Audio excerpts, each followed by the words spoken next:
Hello, ladies and gentlemen, and welcome to the Coast to Coast Combat Hour. I'm your host, Matthew Hawkins, and as always, I'm joined by my co host, Ed Carbajal.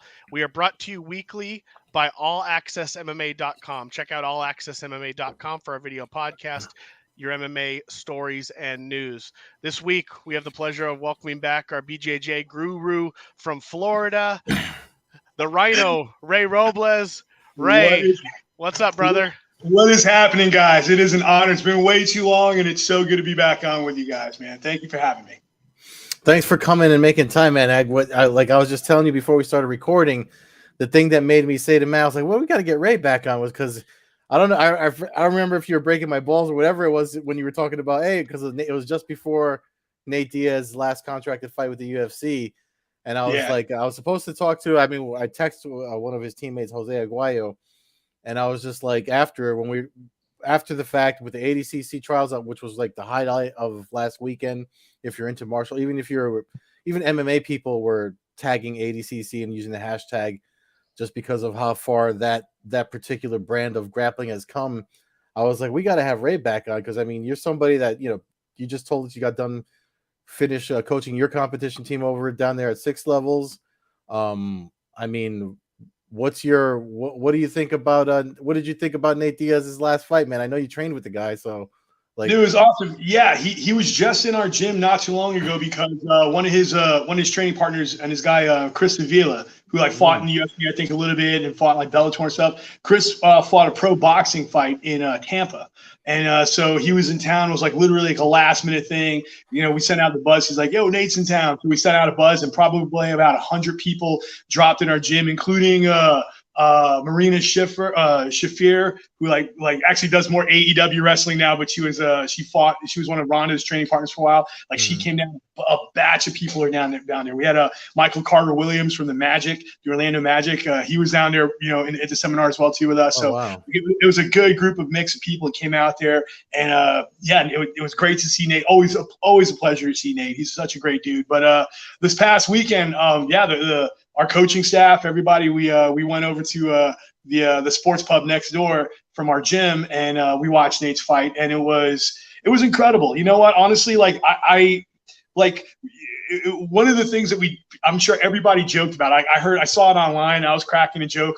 I was surprised genuinely that both fighters didn't just break out into blood pouring out of their faces during Bruce Buffer's announcement, because both those guys bleed so easy. But one of the biggest things, I know Nate took a lot of shots to the leg, per typical Nate. He was doing a phenomenal job checking him, when he cut open Ferguson's leg. But one of the things about that fight that a lot of people really didn't mention is Nate's face at the end. He didn't take the amount of damage to his face that you customarily routinely see in any of his fights. So I thought that was a phenomenal thing on his part, that he went out there. He fought a fight. He was,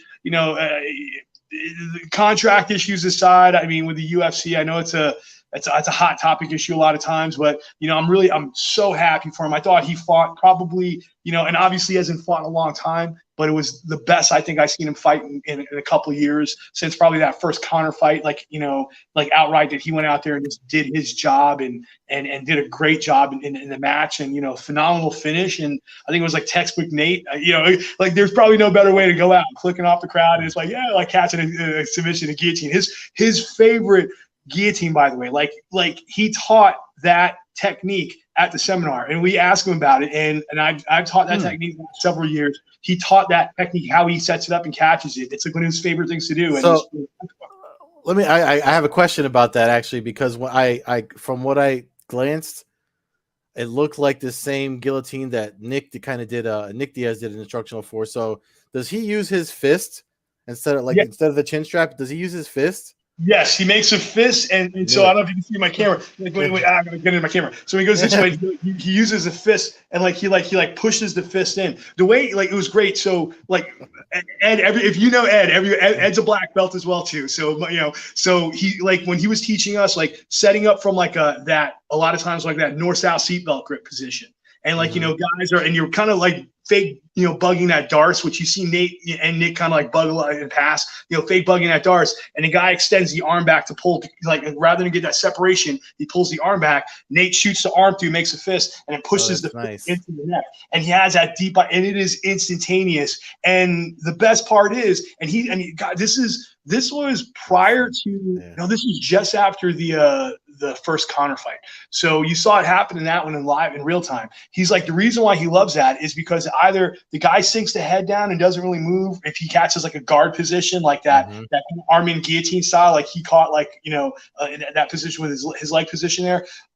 If the guy doesn't move and he gets tapped there, if he does move and he rolls over like how Connor did, you roll him over into the mount and then you roll right into the top mount position. So it is just like he's called that shot. A lot of things that he's like, this is my favorite thing to do. Like when you go back and you watch his history of fights, you see that he hits those like all the time. That's like his bread and butter with stuff. So I think it's phenomenal that he catches that. But yeah, it was an absolutely incredible move. Like I said, it was great that he taught that because someone asked that. So we're going through it, and him and Randy, one of his other coaches there, and everyone, like all the guys on the team, they were all going through it and like showing the technique. And sure as hell, he caught it in that fight. He dead to rights. It's like, oh, there's the Nate guillotine there. So it was pretty awesome. So yeah. Wow. I mean, I feel like I shouldn't even jump into this conversation between you two. I'm like, it's like table of two right here when we come to jiu-jitsu. So from a novice, so like the fist in the throat thing is, when I think of that, like, isn't the Ezekiel choke kind of do that as well? Isn't like, I mean, I know that it's obviously, but isn't that what he kind of does? He folds his hands up under and kind of drives the fist into the throat. There's a couple of other chokes that people like in the gi have like the nutcracker choke and stuff like that. You driving fists in there, but Ezekiel's a little bit more. You're supposed to use the blades of your forearms chopping down in that direction. This one is more, and I think the reason, and if I recall, and do not quote me 100% on this, but next time I see Nate when he comes around, I'm going to ask him about it. But I believe the reason why he mentioned he likes utilizing the fist in that capacity is because of the MMA gloves. Whereas a lot of guys would go kind of like, if you think about like the Marcelo team and some of those guillotine positions, like the hands get kind of jumbled up with your grip positions. But with the glove, he kind of uses that to help drive it into the neck, and that position, like fully wrapping the neck and driving that in there, really gets that pressure inside of it, which is awesome. And it is a legit, like, teaching. I've caught that a bunch. I mean, it's a phenomenal choke to catch. It's a great setup. I mean, yeah, it's that. Perfect Nate Diaz, long stringy arm, finishing the choke, which is, awesome. So, good on Nate. So the thing about that, the closest comparison when I was talking about it afterwards with the guys I trained with up here in Jersey, I said the closest comparison to the technique and at least the way that he does it. If you remember, I think his name was Cody McKenzie. He called it the McKenzie team. Yep. I mean, he did it like with a hands-praying thing, and it's the pressure on the carotid that he used. But again, it's still with the glove. But when you look at the way that they do it, both Nate and Nick, I actually found the video again, so I can't play it on here because of the copyright nonsense. But I'll send it to you guys afterwards so you can review it. It's halfway through, but I literally, when you watch the shot of him finishing because you could see his fist come through. If you look at photos and stuff, or you watch the fight, you could see his fist come through to the other side of Tony's neck, and then because of like the ref running in or whatever, you don't really get to see him do the pressure in with the fist, which if Ray was saying, it makes a complete circle. So you got the bicep or this part of your arm against the carotid, and then all that other side including the thickness of the glove and the fist on the other side. So it's a really clean blood choke, which is cool. What's so cool about it is, and we talked about this afterwards, but you weren't here for it, Ray. I don't know if you listened to that episode, but we were talking about how quick Ferguson tapped. Number one, because he knew, he even told his own corner, I'm not going to shoot him because he's going to choke me. He's going to catch me in that guillotine if I do that. But they kept on saying, so he's trying to be coachable again. So he listened to them. And as soon as it happened, he called him in. And then even afterwards in the press conference, just a testament to what you said, that he said it at the seminar. He's like, anybody shoots in on me, they're getting that choke. And it's just like, there's moves in jiu-jitsu that people have that are their bread and butter. And like for me, it depends on if it's gi, no gi or whatever. But like, because I like using the gi to do the chokes and stuff. But that's obviously one of his.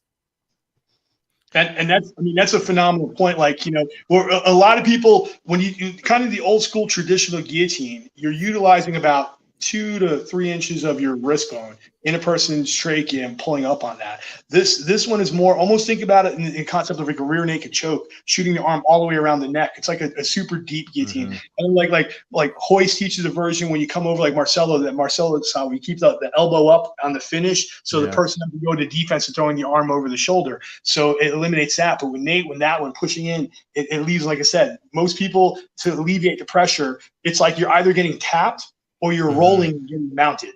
And that's the beauty. So once you get rolled and you get to that mount position, it's like it's awesome. Like, either which way, like you saw in the Connor fight, or like you saw in this one, you're either finishing the guy or they're going to roll over, and you're going to get top position and probably end up finishing the guy anyway. So yeah, it was a thing of beauty to see. So speaking of like things of beauty in jiu-jitsu, I feel like this past weekend's ADCC, I mean, I don't remember if you're in, I mean, and Matt too, because I know you trained a little bit jiu-jitsu back in the day, but like we years ago when we started, you heard about ADCC. It was kind of like a close-knit thing you would have to keep in conversation with. Now, I mean, it's literally like trending on Twitter over the weekend that it happened. It's grown so much. I mean, and the thing in Vegas, I don't recall seeing anything as big or spectacular.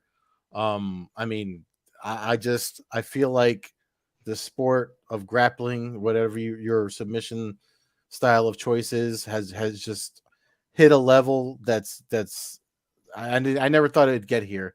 I mean, what as somebody that coaches folks that compete, like how does it affect your, I don't want to say the business of like the influx of new students coming in, but like my classes, if there's 25 people in the class, that's a small class now compared to like 5-6 years ago. Yeah. So it's just like there's more people interested in grappling now. I think that, looking at it solely from that aspect where, it's hard, like Brazilian, in my mindset, and I talked to my coach about it, not so long ago. Brazilian jiu-jitsu is one of those things where it has changed, because it used to be that weird kind of thing that, you only first saw the first time when the skinny Brazilian in pajamas, did some stuff in a cage. You're like, what? How is he beating giant men? So people got involved in that. And then it was, oh, well, you have to be really good with, the MMA fighters have to get good. You have to have a ground game. And there was this kind of that point in time where, that was the driving force behind it. But now you're looking at it where, you have kids who are starting where, like, sports, I mean, you still have your major sports, your basketball, baseball, soccer's, football, those are your major sports. A lot of young ladies have gymnastics or competitive dance and cheerleading. You have these sport options where now you're looking at a martial art that feasibly has a huge popular draw, where you see, and it's instant gratification in the sense of, if you are a hard training kid, if you notice in this past year's ADCC, and even it was a growing trend, you had a 17 and 19-year-old kids out there beating adults and winning and being considered the best in the world, which is incredible. So now you look at young kids saying, hey, you know what? I can actually do this as a sport. If I dedicate my time and put my time into this, I can dedicate and go out there and win and be a kid at the next level. These kids, their parents get them starting. Our class started at age of like 5 years old. We got like 5-year-old kids out there training. Some of the kids on my competition team are 7, competed for a year now. We just had one of our kids on our team, Cesar Reyes, is 9 years old, 10 years old, I believe, 9 or 10, just won gold at kids' pants. I mean, it's a hard thing to do, go out some of the best kids in the world who are competing and doing this. So we see this level of execution from these young kids, like watching these young kids out there doing it. Now all of a sudden the art has become a bona fide thing for these kids to do. So they continue doing it. They don't have to. Parents love it because, you know what? I talked to a parent, like I remember, I'm like, hey, we're competing a lot. Like, how does this feel for you? Like, competing wise, like, is this a financial strain? Like, I wonder, as a parent and, as a person who's just concerned, like, hey, is this much to ask you guys once a month to go out there and compete and do things, whatever this is, if not more? And the dad was like laughing at me. He's like, Ray, he's like, my son used to play football before, and my daughter is in competitive gymnastics. He's like, you know how much money we paid for uniforms, this travel ball, blah, blah, blah, all this kind of stuff like that. And I was like, and when they told me the prices, I almost was like, yo, this isn't a money thing for me, but we charge more. I need to get that football money, So, but it is a thing where now all of a sudden it has become a tangible art or a tangible sport for some of these young kids to continue going forward. And then if they continue, they're the next generation of greats moving forward. No shame in the game. I've seen some, like I said, there's obviously, like, you look at kids who competed this past weekend, Colabade and the Rotolo brothers, Ty and Kate, and Mika Galvao, and like all these young guys who are out there doing it. Like, you see this young generation, this young talent of like 17 to 21-year-olds, Kennedy Maciel, all these guys who are just beasts. I mean, and are going to be beasts for the next 2 decades. If they just have that route. And so it's amazing to see. And the crazy part is in 10, 15 years, they're going to be getting bested by a bunch of kids who are 15, 16 as well, too. Like, it's changed to become a very amazing choice of an art where people can say, I'm going to go out there, I'm going to compete, I'm going to win a bunch, make my money doing that, sell DVDs and tutorials, open a gym, run my own squad. And now it continues growing and growing and growing. So I think it's a phenomenal art, like, it has changed. And I love seeing like the influx of younger people and the rising popularity of the arts, that now it's become like you said, you're seeing, I saw, I think on Instagram, I think Sports Center or something like that, like, posted a video clip of it. And I was like, that's great. That's exactly, So yeah, to me, it's a wonderful thing. So I absolutely love seeing that. So the ADCC, I'm going to bring this back to kind of the old school days, kind of bring it into the MMA realm for my side here. But when I, as an old head who followed the early internet days of being able to follow the sport, there was 2 websites that I can really remember in my life, like going to for early news. One was tapout.com, which at the time was inyaface.com, and you would actually get news through the Tapout website. And the other one was adcombat.com, and that was ADCC. And it was even prior to them having their event. They had a website, and you could find out about Valley Tudo news. That's really, I think, where I read up on Randleman and Erickson and Vanderlei and those guys kind of breaking into the sport, was through some articles through them. I think they might have had some small connection maybe to the fighter one. I can't even. FC Fighter? Yes. FC Fighter. Yeah, that was when I was on FCfighter.com. Yeah, and so I just realized actually that I have like the original ADCC, the first event 2000. I have the program. I have a mid condition program, and when you go through it, I think it was a free gift when I ordered a shoot. Full Contact Fighter was another site that had a lot of the Midwest MMA news back in the day. That's another one I was trying to think of. But the original events for ADCC were dudes. It was like Mark Kerr, Rico Rodriguez, Jeff Monson.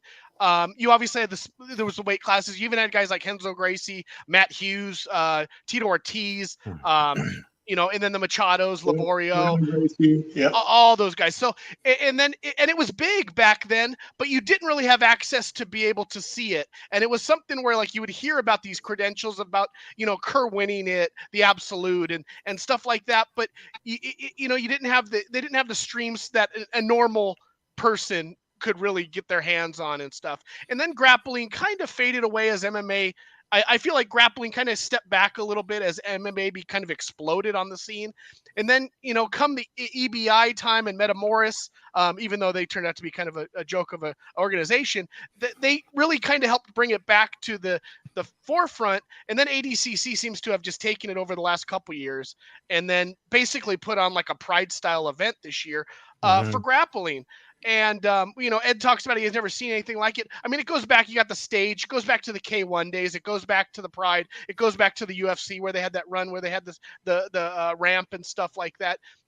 If you can't sell out an arena of 20,000 people, that's what the fans want to see. That's the setup you want to have to get a fan like me. Cause I turned it on and I heard Lena Hart, doing the announcements, and it's like, even though I'm fairly unaware with the majority of these guys, it didn't even matter. I was like instantly into the event. You know, you got fireworks going off, you got fire going. I mean, it's just awesome, and I hope that that's the future. I hope it was successful through their streaming service. I hope Flow Combat did okay bringing it in.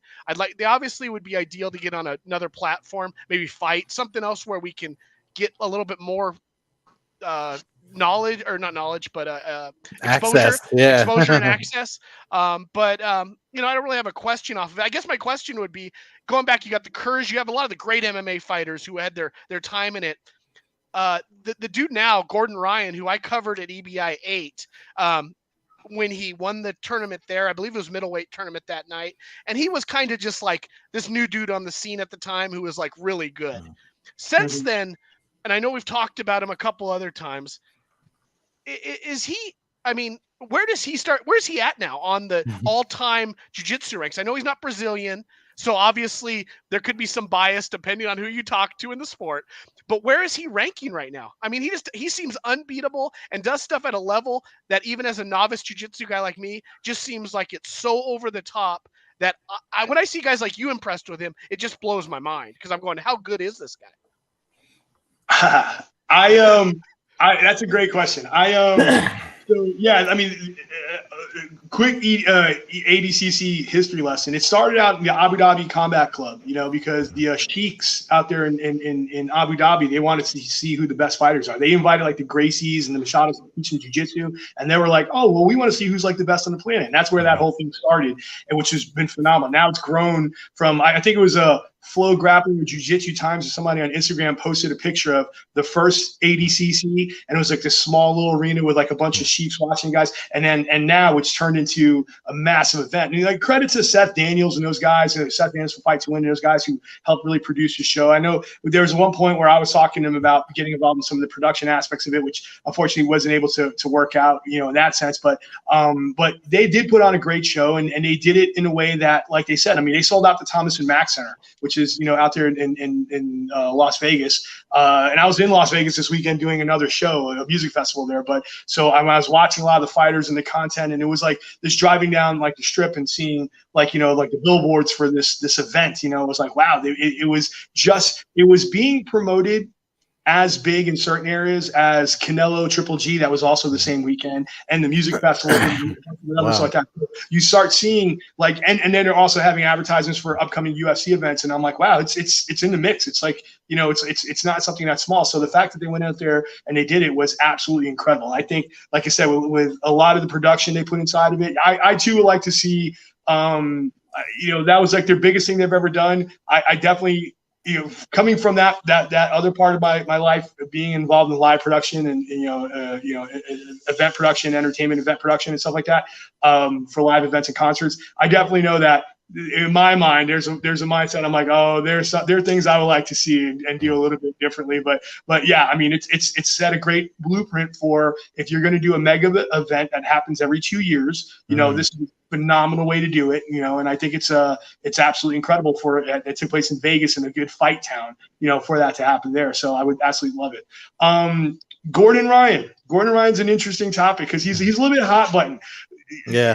You can't, I will say this, you cannot argue his success. He has been successful, and by far, I think, in this current generation of grapplers, of no-gi submission grapplers, because Gordon doesn't compete in a gi, which is why he gets a lot of pushback from like a lot of traditionalists who are like, well, he doesn't go out and ever compete in a gi, so you only see him in one aspect. So in this generation of no-gi grapplers, he's by far the greatest. Like by far the greatest, you know.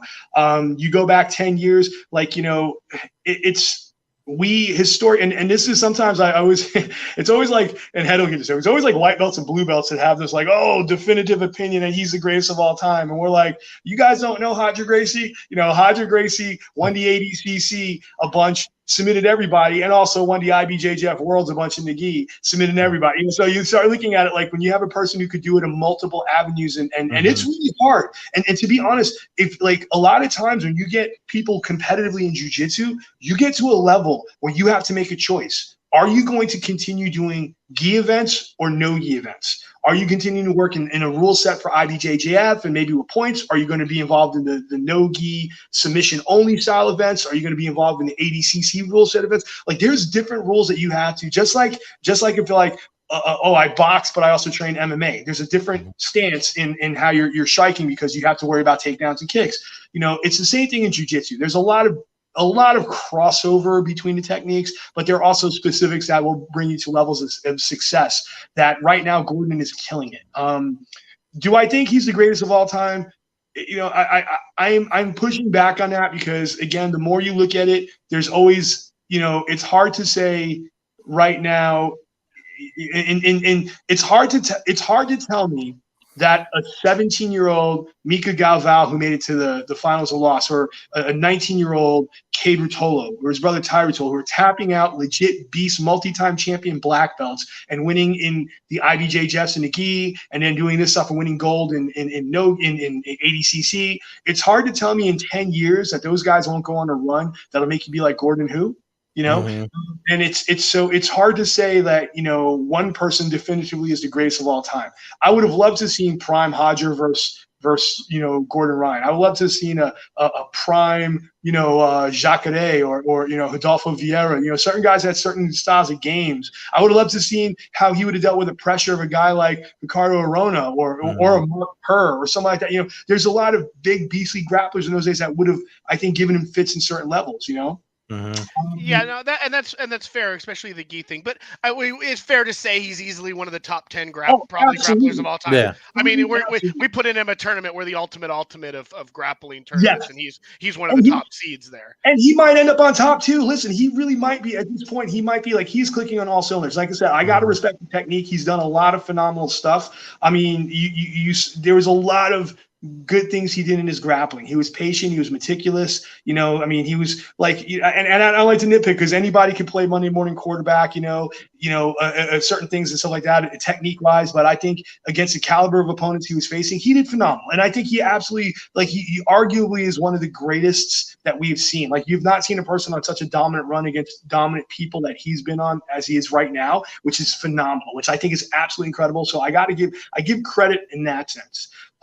The other side of him, and I'm not getting too controversial and stuff like that, one of the things that I think where sometimes he kind of fails the sport a little bit is submission grappling. This level is just now hitting the precipice of like really big mainstream popularity. And I think if you look at other sports, even in its dark days or whatever like that, even MMA, if you go back to MMA, when you saw Hoist win, like I would say like when Chuck Liddell won, and he won. Chuck was charismatic. Not charismatic. He was kind of like, but he was likable. People liked Chuck, you know, and people liked him and stuff like that. And that's the thing where I think when you hit that precipice of saying like we're here, we're doing this thing, you have to have that likable person before you start coming out with the unlikable kind of thing. And I think Gordon chooses to play a little controversial at times, which I think negates, and he has alienated a lot of the Brazilian community with some negative comments and stuff like that. He has alienated. He is a little bit. I've always looked at it like, you know, and Matt, I know we've talked like basketball, football. We talk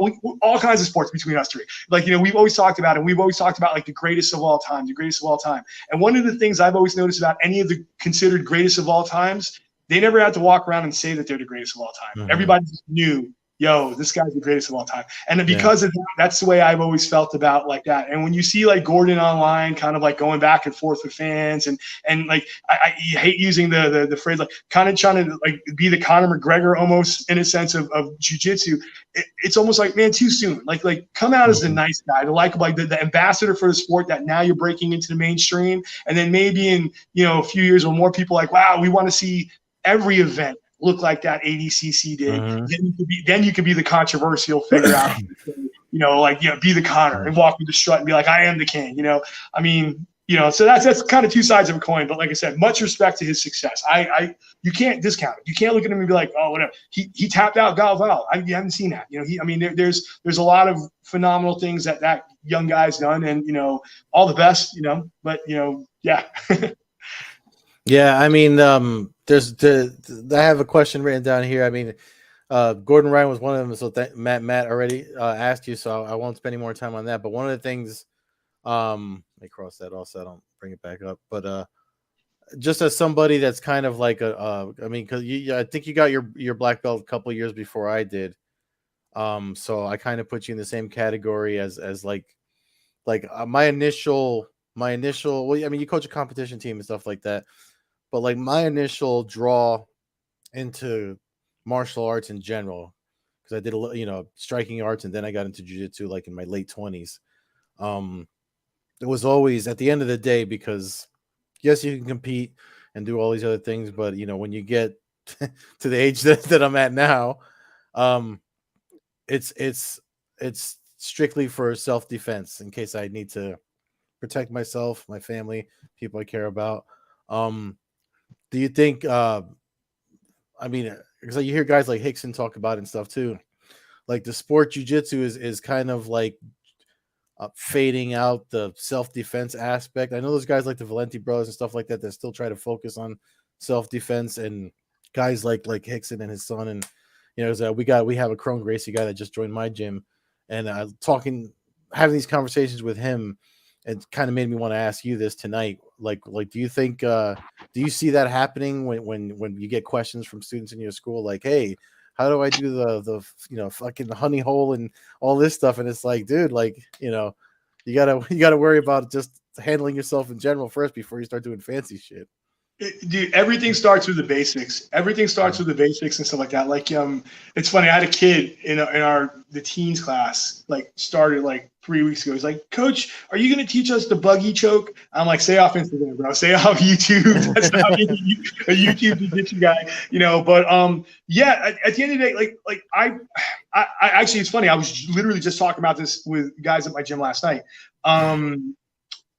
I think jiu-jitsu for me, like, it's very funny, like that you see a lot of like people, like everybody has like the triangle analogy for jiu-jitsu. You see in a lot of schools, it's kind of the logo. And I really actually feel like that is kind of a perfect, representation of what jiu-jitsu has to be, because I think it does, break down into three elements and levels. I think, Brazilian jiu-jitsu, Gracie jiu-jitsu, like when you look at it, it's you have to train the self-defense aspect, because it does protect you. I mean, that's the part, like if somebody grabs you and like tries to accost you in that sense, you have to train that system. I teach it a lot. It's one of my favorite curriculums to teach, going through Ella Gracie's, the whole self-defense curriculum. I love that. That's like one of, the bread and butter. I'm very fortunate. Like my coach, John Burke, who you guys had on the show, he's Hoist's first black belt. I mean, Hoist, drilled into him about learning the self-defense system. And when I was, going out for my black belt, me and my teammates, like Baron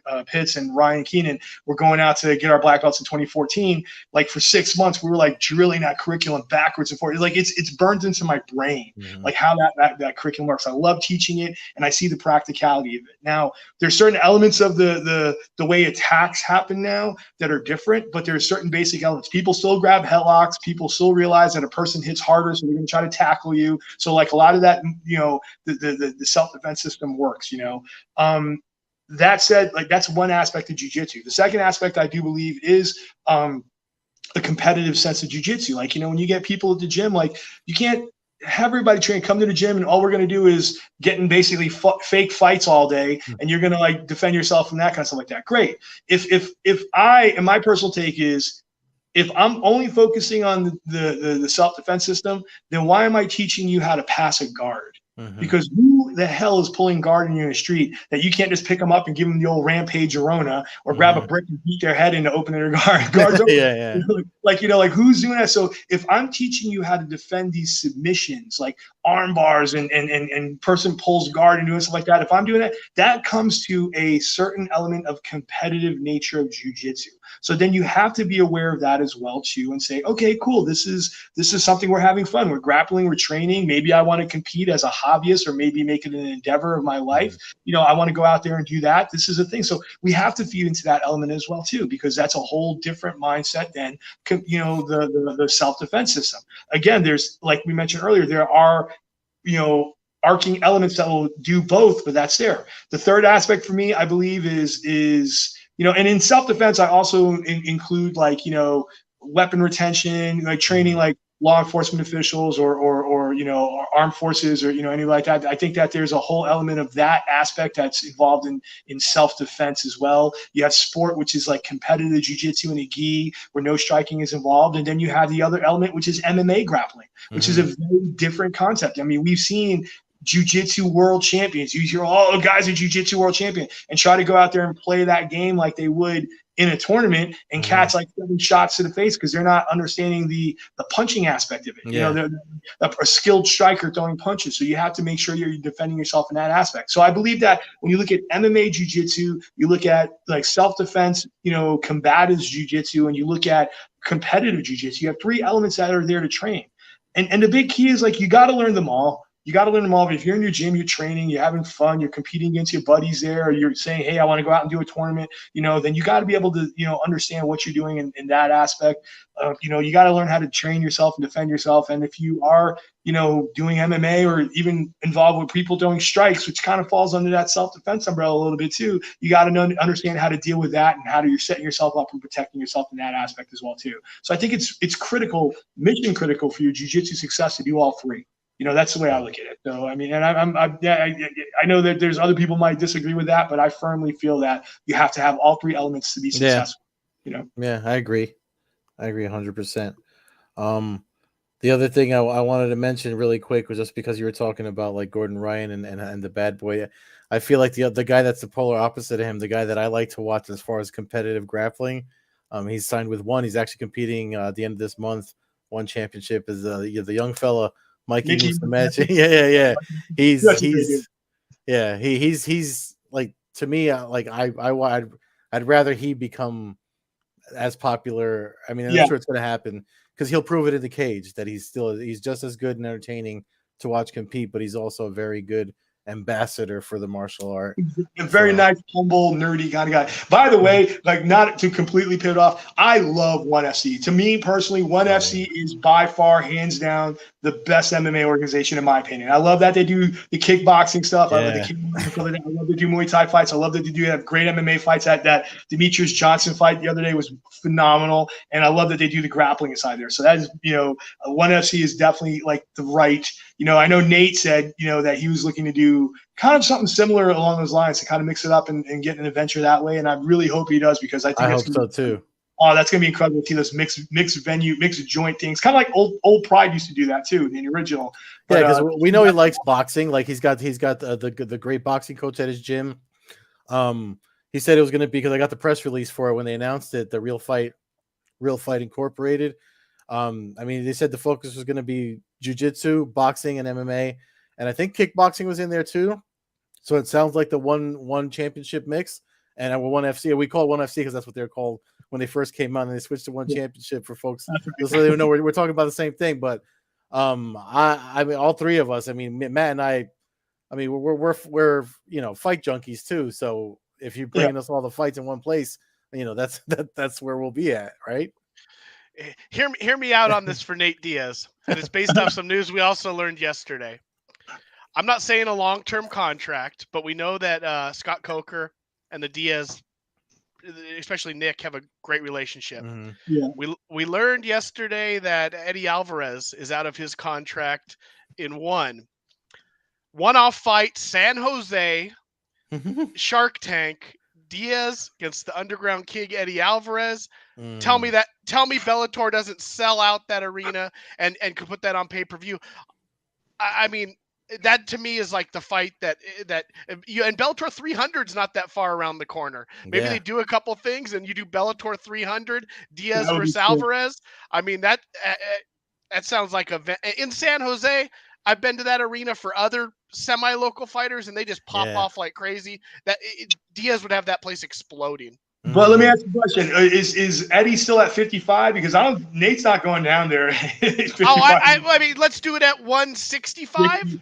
Do 160, 162. 162. It's Bellator. We can do it. Heck, Eddie can go up to 170. I'm just saying, for a payday and name-wise of available guys for him to fight in MMA, if he decides to go do boxing, I mean, I don't, you know, he mentioned something like Connor, you know, Mayweather Diaz, it sells. I mean, I don't care what you talk. I mean, and especially you put if any big names, yeah. I mean, it's yeah, gonna sell, I mean, especially to today's fan base. Yeah, I mean, it's, and it's money makers. But for an MMA with who's available, short of him going and trying to run and one, I don't necessarily see Nate doing that. That seems he seems like he would stay more in the United States. Maybe it's just my perspective, but Alvarez, I mean, I just look at it and go, because Coker's got relationships with both of those guys. yeah. I'd go, let's make money, let's sell out that arena. I mean, how about New Year's Eve? Maybe I don't know, but my mind the cross promote they got that thing in December with Ryzen. I mean, yeah, that would be awesome. I mean, and we know, yeah, that would be awesome. But I mean, that's just that's of course that's again fight junkies over here. So yeah, no, that was just my hear me out ideas. I love the concept. I think that'd be a great concept. So yeah, I love that. It'd be a killer. I'm pretty sure if Alvarez is going to wind up in the PFL though. Just because there's probably a good chance it's semi-local. His events are semi-local to him too, and that makes the most sense. But one of the other reasons one of the other topics we were going to talk about, possible retirement, but the end of what looks like Jose Aldo in the UFC, somebody who I mean, just a true. You talk about guys carrying torches in their sports and doing all the right things. I'll punch you in the face if you say something bad about Jose Aldo. I mean, is there I mean, seriously, like, is there anything bad to say about the guy? Not only is he one of the greatest fighters of all times, always seemed happy, always seemed joyful. Haven't heard any fan, as being somebody who is around the fighters as a fan a lot. Never heard anybody ever say a bad word about any kind of interaction with the guy. Put on some of the greatest fights that we've ever seen. Always showed up most of the time. I want to slap him a little bit for missing the original McGregor fight because it threw off my schedule a little bit with some over the top stuff in my life. But I mean, what a fighter, what a person. I mean, one of the great. I mean, like Jose has been amazing. I mean, like you said, he really is a class act. Like, that's one of the things where I hated he was such a class act, like, and especially again fight junkies. His run in WEC, oh my God, the way he took out like Uriah Faber's legs with those kicks and like that. His run in WEC was just incredible. Like he was just a beast. I mean, he's one of the greatest to ever put those gloves on and go out there and do it. I hated. I'm not a fan of the UFC marketing machine because I feel like, especially in that Conor fight, there was so much negativity and and then when you start getting like the newer fans who are kind of like, oh, he's not that great. And like, dude, this guy's this guy is amazing. Like watching the stuff he did was just his fights where he was off in certain aspects. I think like he had the issues with the weight cutting and like cutting and like trying to find a weight class that he felt good at and stuff like that. But I mean, arguably, gosh, the amount of super fights that everybody was like, oh, him versus BJ Penn, or him versus like they put Jose Aldo against every top fighter you could think of because he was that guy. I mean, he was that guy for a long time. He was just a beast. Like there's nowhere you were beating that guy, and I love that. I love that he was a dominant fighter for so long, and still put on competitive fights. And yeah, he's probably. I'm glad. I'm happy if he walks away because he's had a good long career, and I don't think he needs to prove anything to anybody. I know fighters get in that concept where sometimes they it's themselves that they're like, no, I still got it in me, but I mean, I thought he was a great champion for Novu and Yao. I thought he was a great he's a great ambassador for the sport. I thought he was a good dude. So I think about those back in days, prime Jose Aldo, you couldn't find a more exciting fighter, so it's ridiculous. Yeah. The thing about that whole thing with Jose Aldo just kind of like walking away or making the decision with the one fight left and everything they were saying, like I'm trying to see if I can find the picture, but here it is. If you look at this picture, it looks like becoming a dad had a lot to do with the decision. I'm going to share it just for the folks that watch the video version of this, because the look on his face, like when I saw that, I was just like, I hope he gets to do whatever he wants to do in his life. Let me just bring it up because it's a great photo. You can see the emotion of him becoming a new dad right here. I mean, just look at it. He's filled with like joy in that photo. Just becoming a dad. I mean, something obviously hit him to make him say, like, hey, I got to do this now. I'm done with the fighting. I got to do this now. So I don't know. I thought that was. I just thought you could almost see a little bit more fear in his eyes than that picture too, than in any of his other MMA fights. But obviously, like a fear of like I need to protect this, with my life as opposed to I need to protect myself. I had the pleasure of getting to watch him fight a few times. I did see him in WEC, knocked out Rolando Perez in WEC 38, I believe. I got to see him fight Frankie Edgar at 200, actually, where I met Ed, and I got to fight Marlon Moraes, where he lost a close. A close decision. I think it was even a split decision at the time. But I mean, my thing with him is Ed and I talk about like how fighters often need to taste their own blood, and then when they come back from that, that's when you really learn who like the legit badasses are. There's a lot of great fighters. There's a lot of like front runners that'll just run. A lot of people kind of use that argument with Khabib a little bit. It's easy to dominate. And for Aldo, he dominated. He was Khabib for a 8-year span at featherweight. Basically, he did it with a violence though that was different than a lot of the guys, especially the smaller fighters during that era. And the smaller fighters didn't get a lot of respect. There was no 145-pound division in the UFC. There was no 150-pound division for several years after they dissolved it after BJ Penn's original run. So the smaller fighters really had to fight for that respect, and he was able to headline a WEC pay-per-view against Faber. Now Faber even might have arguably been the A-side on that by name at the time, and fans like to disrespect Faber, but go back and look at his Gladiator Challenge. All his early stuff, the dude was like world class when you could be world class fighting all around this planet on Indian reservations. There was no real group of the greatest fighters, which we're closer to having now. But the way he bounced back, now he had some downs after the McGregor fight. He was essentially 500 after that, but he fought all the best guys. And the fact that he was able to rebound from that and get back to the point where he was like title contender again, says so much to me more than anything, because he could have walked away at 30 years old. He could have walked away at 29. And even after the McGregor fight, he could have walked away after the McGregor fight. The new fans for a year would have given him shit. But when the history books were written, he would have went down as probably the greatest featherweight of all time.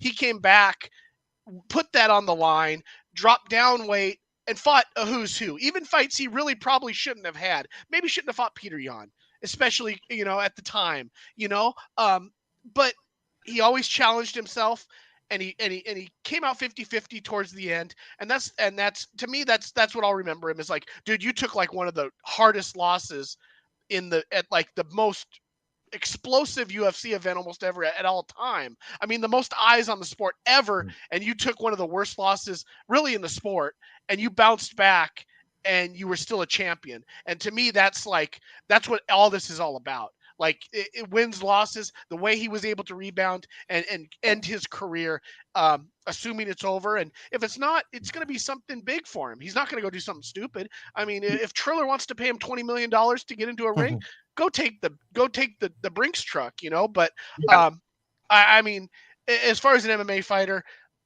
and again, he was one of the guys who got me to go like, yeah, these small guys are friggin' awesome.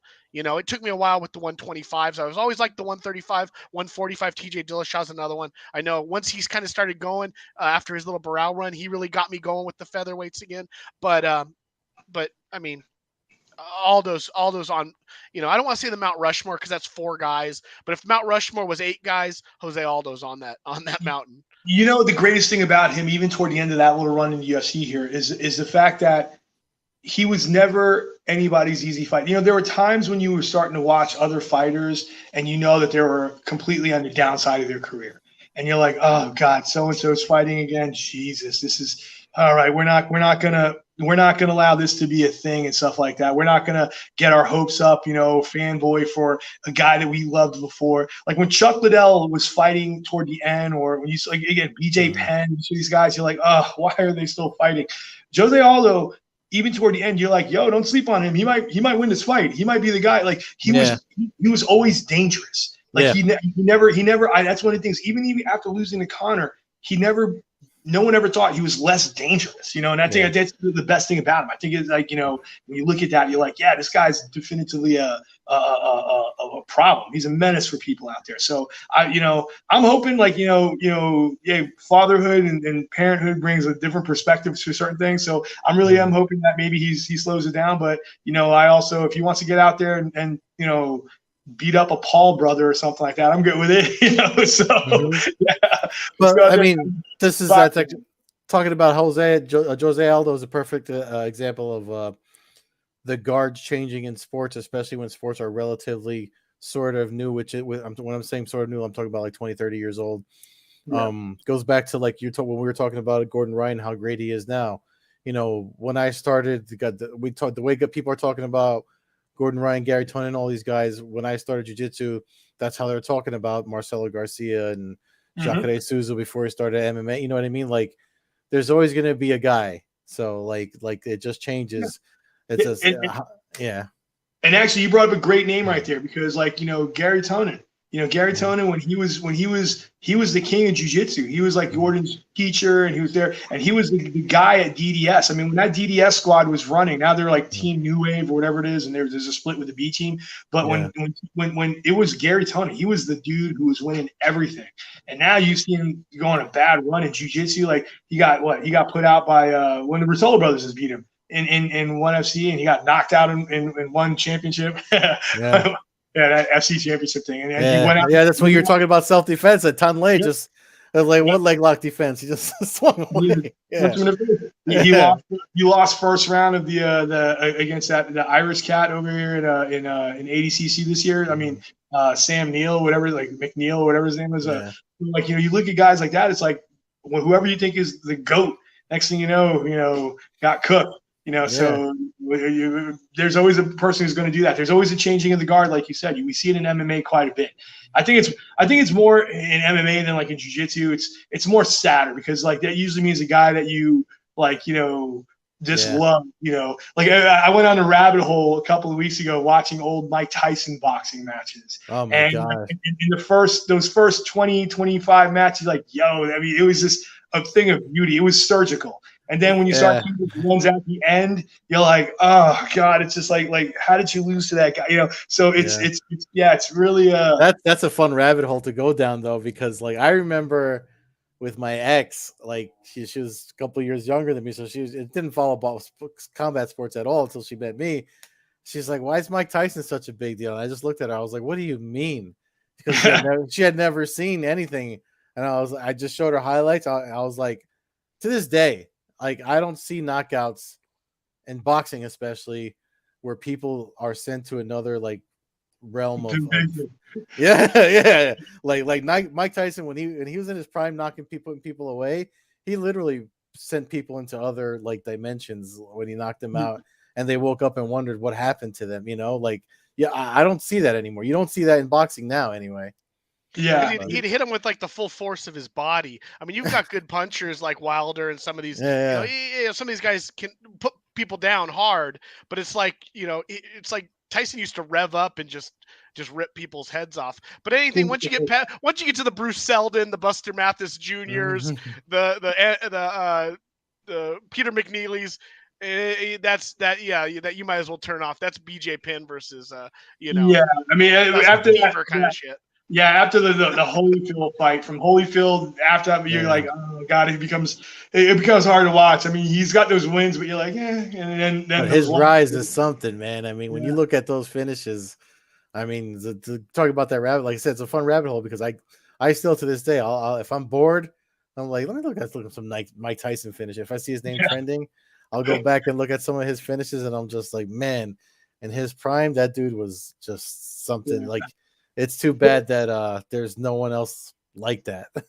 That's the thing, but like you see, like you said, like with Jose Aldo, like even toward the end of his career, like he's 500. I think like right, he's like a 500 fighter, but he was always like no one ever thought like this is an easy out. This is you're gonna go. This is marching out the old name for the new young lion to take out, because Jose would put it on you, and next thing you're like, all right, well, sorry, young dude, So I feel like that was a big thing for him being that competitive even to the end, but yeah, that's crazy.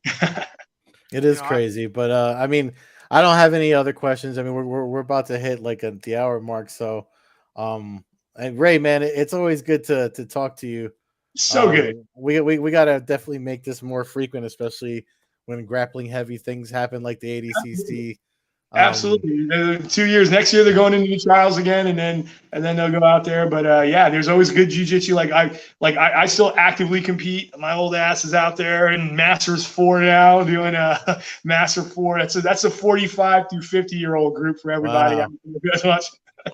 Hey, I mean, more power to you, man, because I just do jiu-jitsu because it's fun now. Like I don't even. Dude, I'll compete like 3 to 5 times a year, sometimes 6. Like I do like just a bunch of IBJJF events because I know I got guys. Gi and no gi, I'll do those, and so I also compete. I coach, and I travel all over the place too. So like I'll teach a seminar in Friendship. I was just talking to my buddies in Dallas about doing a seminar there. But yeah, I love it, man. Competing, playing music, and doing shows. That's jiu-jitsu, and that's it. How's my boy the Birdman doing, training under you over there in 6th level? John is dude. I love that guy. He is so awesome, man. He is a great. Like when he told me, he's like, "Oh, I know Eddie." I'm like, "That's awesome." He's just a good dude. His whole family, his kids, they're great. They're actually they're taking a little pause, but Moxie and his daughters are on the competition team. They've been training. Oh with us. wow, cool. Yeah, they're doing well. So great family. They're awesome and love training with him. He's a good dude. So yeah. Yeah, if I get down there before the end of the year, I got to try to get to your gym instead of the other place that we go to. Yeah, dude, try it. Please. I would be honored. Any updates on it's Maya Hill, right? Any updates on her? Is she? Yeah, actually great. That's a great point. So Mila, man, talk about in MMA, it sucks, especially coming up with amateur MMA. So look, the rules in Florida are, I think it's even national. You have to have 5 fights as an amateur before you go pro. So it was funny. I was just talking to Mila tonight, and she was like, if everything had gone on to the calendar like that she was supposed to, she would be fighting her first pro fight coming up, because she would have fights. But she had 3 fights in a row where either the person no-showed, the person was like, had gotten injured or something like that last minute. And this last fight she had, it was contracted at 115 pounds. The girl told the promoter, everybody, like, oh, I'm not going to be able to make 115. So she's like, Milo's like, listen, we'll do it at 120. We'll do a catch weight at 120. The girl's even complaining, like, oh, I don't know if that. She's like, I'll go up to 125. The girl was cutting weight, weighed in 20 pounds over the 120 limit.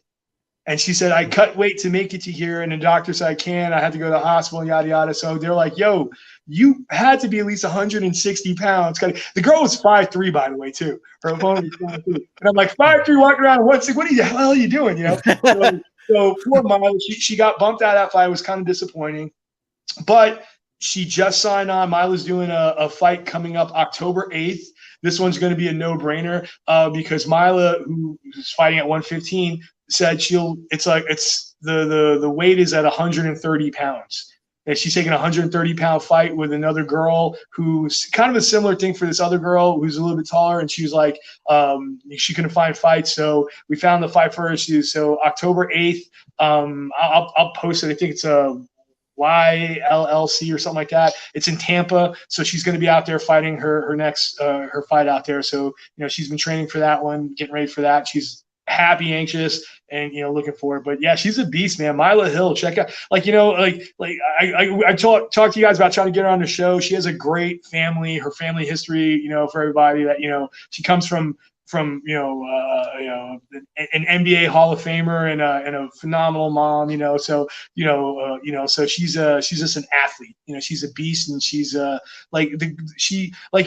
it's objectively speaking, when you see people who have like, oh, they're friends or whatever like that, everybody talks them up. But she's got like the right attitude. She's got the work ethic to make it work well. And she's just an athlete. She's just one of those people who is just like the hardest worker in the room, So I got to give her a lot of credit for her. So, I mean, yeah, I'm looking forward. October 8th, I'll, post out the information and tweet it out and put it on my Instagram. So do that. But yeah, so I'm looking forward to seeing her fight. Awesome. For fans looking for stuff this weekend, Friday, I'm heading out to Cage Warriors San Diego. That'll be on Fight Pass. Check that out this Friday night from, I believe, the best location for fight sports in the United States in the Bay in San Diego. And Saturday we got. You said that's Friday, Matt? Friday night is Cage Warriors, yes. All right, I'll probably watch that because Bellator's on during the day. Yep, and then we got great news that Saturday night, Ryzen is back on Fight TV. They're doing a standalone pay-per-view, $15, 7-fight card.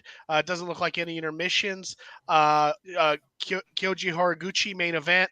Talk about a small dude who is worth the price of admission every single time. So there's that. There's also a way to watch Mayweather Asakura fight. It's kind of a separate pay-per-view. Fly out of Mayweather? Did you yeah. see that poster where they spelled his name wrong? Yeah, I did. But so that's what I'll be attending, watching, and those are the fights that I would keep an eye on. You also mentioned and an Peter early Queally. Bellator, yeah, Peter Queally and Benson Henderson, daytime Bellator for us East Coasters. I think it's what does that make it, morning for you?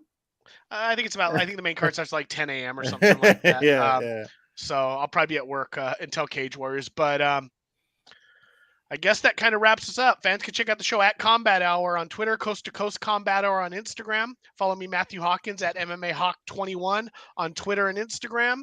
Check out Ed at Carbazol on Twitter, Carbeerzol on Instagram, Old Head Carb on Twitch. Ray, anything you want to throw out before we sign off here? You ready to get to hopefully pick up a win in fantasy football this week? Oh, Jesus, dude, don't even get me started. Look, that's the worst thing when I'm like, oh, I'm going to win this game. And it's like, I had Jalen Hurts and Stephon Diggs, like, all right, listen, I'm up by like 50 points. I think I'll be all right. And then the person who played me, like Jalen Hurts and Stephon Diggs, went off. And I'm like, you know what? That's last year I was like 10-1. I'm 0-2 to start the season. So this is my comeback. I'm going to start doing Sean. But yeah, you can follow me on Twitter or Instagram at Bass, BASSGJJRAY, Bass GJJ Ray.